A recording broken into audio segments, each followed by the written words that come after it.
Welcome everyone. This is Dr. Avans Lee. Today, I have the qualifications required for manufacturing, focusing on authorized inspections and stamping as outlined in Section 4.03.e of the technical specifications. Let's start by reviewing the key requirements. The supplier must comply with ASME/NCA standards for manufacturing, inspection, and stamping. This ensures the highest quality and safety levels.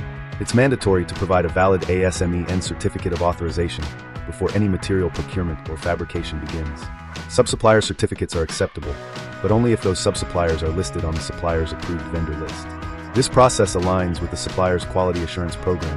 Why don't we be more specific? The supplier must adhere to ASME/NCA standards for qualification, inspection, and stamping. A valid ASME/N certificate of authorization must be presented prior to procurement or fabrication. Sub-supplier certificates.